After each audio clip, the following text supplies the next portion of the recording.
Si quelqu'un est en Christ, il est une nouvelle création, et c'est en lui que juifs et gentils ont accès auprès du Père par un même esprit. Éphésiens 2,18. Ce message est-il aussi pour les chrétiens de ce XXIe siècle? Certainement oui. Il proclame que la croix est le terrain de l'unité et son moyen. Quiconque est crucifié avec Christ, planté avec lui en sa mort, est une nouvelle création. Unis au Seigneur ressuscité, les chrétiens sont aussi unis les uns aux autres en nouveauté de vie. Jésus a détruit par sa mort l'inimitié qui existe entre juifs et gentils, non-juifs, païens.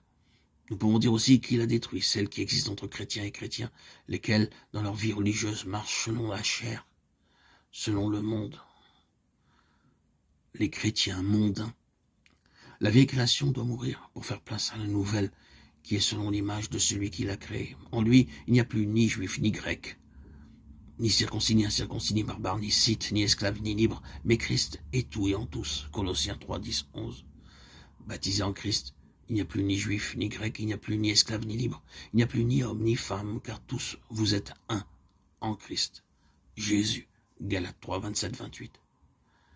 Devant ces déclarations nombreuses, nous comprenons que la croix soit une pierre d'achoppement et que son message soit comparé à une épée ou un couteau qui taille profondément dans l'orgueil de la vieille création, la vieille nature, le vieil homme, l'homme charnel.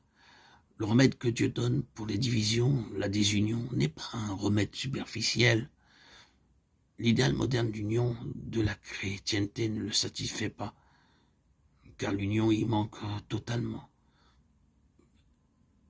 Elle n'est qu'extérieure, façade, superficielle, tromperie. Par la croix, Jésus détruit l'inimitié entre chrétiens qui considèrent en étrangers d'autres chrétiens, lesquels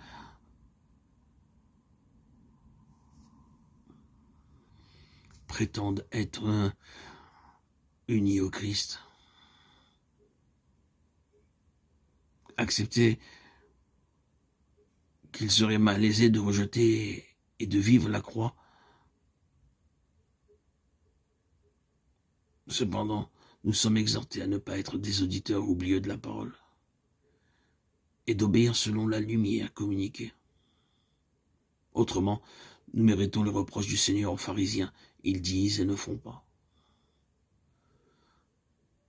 Toutefois, lorsque nous voulons obéir implicitement à la lumière reçue et vivre selon les principes de la croix,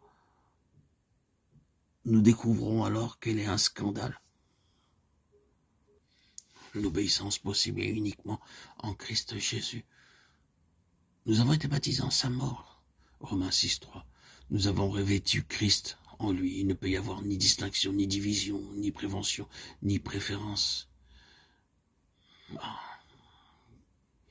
Avec quelle force l'apôtre parle aux chrétiens de son temps.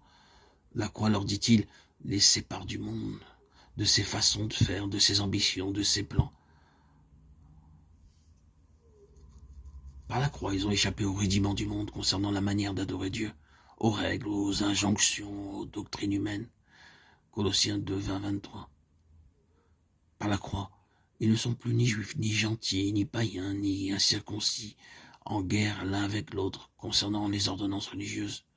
Dans la mesure où nous sommes plantés avec Christ en sa mort, nous réalisons la puissance de la croix pour nous affranchir de toutes ces divisions, de toutes ces choses, de tous ces obstacles qui nous empêchent de nous aimer les uns les autres.